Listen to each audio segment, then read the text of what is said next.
rakyat Indonesia. Nih, next video, kelanjutannya ini ada video masyarakat Indonesia ditangkap oleh anggota Kepolisian Negara Republik Indonesia. Kemudian terbukti salah sasaran. Tapi yang bersangkutan ini sudah diborgol, bahkan mengakibatkan beberapa luka dan kerusakan-kerusakan terhadap kendaraan motornya ini.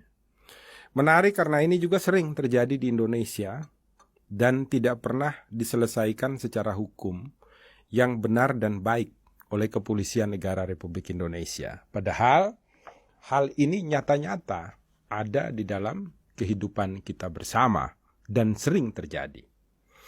Pertama, ini termasuk di dalam perampasan kemerdekaan. Perampasan kemerdekaan itu adalah ketika seseorang yang tidak bersalah, tetapi kita bawa dan kita paksa untuk mengikuti kehendak kita. Berpindah dari satu tempat ke tempat lain, tanpa dasar hukum yang sah, tanpa alat-alat bukti yang sah, bahwa dia melakukan sebuah pelanggaran hukum. Makanya untuk orang sipil, itu diatur di dalam pasal 328 KUHP.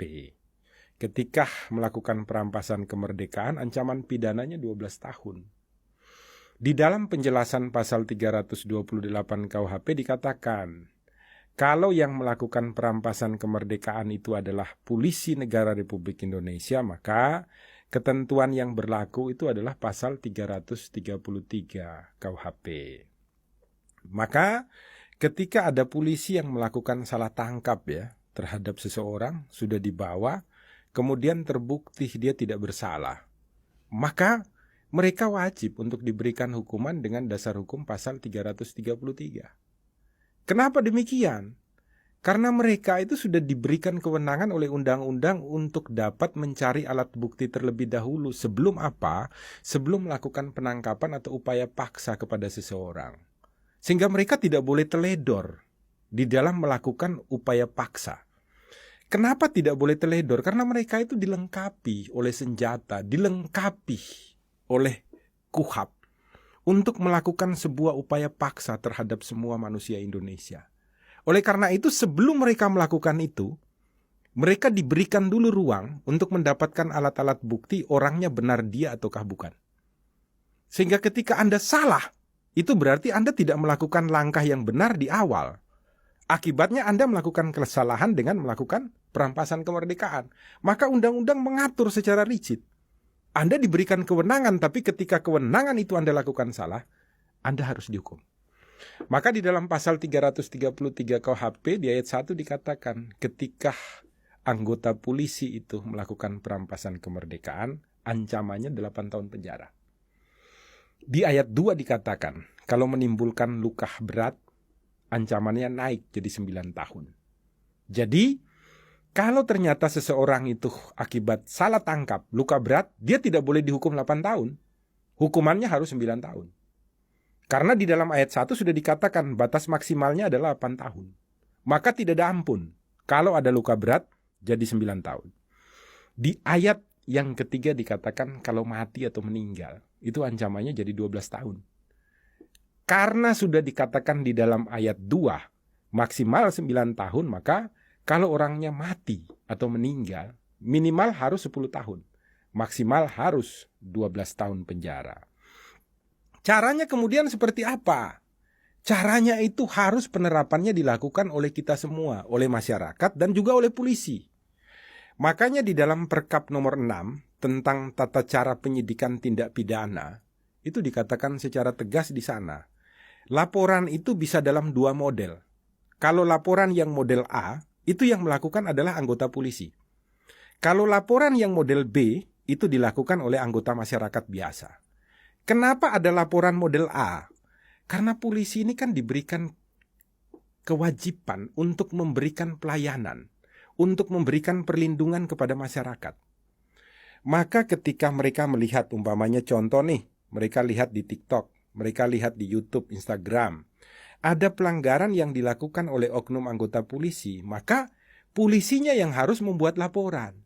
Ini loh, ada dugaan pelanggaran nih. laporannya model A. Yang buat siapa? Anggota polisi yang melihat atau mengalami atau mengetahui tentang sebuah situasi di lapangan. Supaya ke depan tidak terjadi lagi hal-hal seperti ini.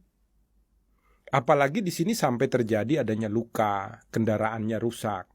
Maka seharusnya kemudian ketika dilakukan laporan model A, kemudian turunlah Kasat Reskrim dan timnya dari daerah yang bersangkutan, kemudian Kapolrestabes atau Kapolres atau siapapun yang paling tinggi di sana itu kemudian datang mengkalkulasi kerugiannya berapa banyak untuk diganti oleh negara. Karena ini adalah anggotanya yang melakukan dengan mengatasnamakan undang-undang, dengan mengatasnamakan negara ketika mereka melakukan perampasan kemerdekaan terhadap orang ini. Kenapa perampasan? Karena secara hukum dia tidak bersalah ternyata. Maka ke depan Rumah Pancasila berharap ya, karena itu sudah dibuat aturan perundang-undangan dengan laporan model A tersebut, polisi tidak boleh diam.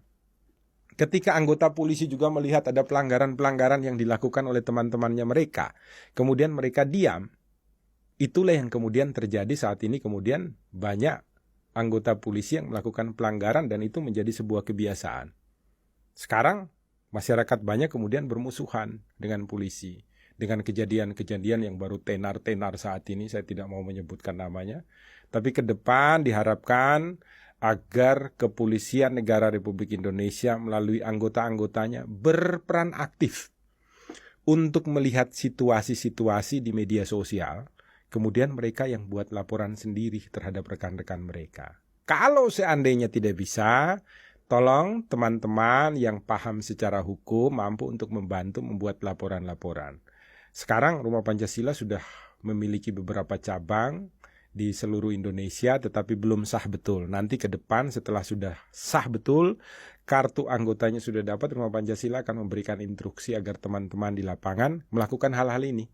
Dengan ketika melihat ada dugaan-dugaan pelanggaran, setelah didiskusikan secara hukum di daerah masing-masing, mengambil tindakan untuk membuat pengaduan-pengaduan masyarakat. Sehingga ke depan, polisi dan masyarakat mampu bersinergi bersama-sama untuk menjaga kedamaian kita di rumah Indonesia. Sehingga apa? Masyarakat semakin mencintai polisi dan polisi semakin mencintai masyarakat. Hidup yang aman dan nyaman di dalam lingkup publik itu adalah surga bagi kita. Surga di Rumah Pancasila, rumah yang kita cintai bersama-sama. Hari ini 2 video yang dibuat oleh Rumah Pancasila. Semoga berkenan di teman-teman semua di seluruh Indonesia. Jangan lupa, buka mata, buka telinga, buka hati. Berbuat baiklah di Indonesia dengan berbagi dalam bidang apapun. Karena itu adalah perintah Pancasila. Salam Pancasila dan salam penegakan hukum. Ikuti terus semua video Rumah Pancasila.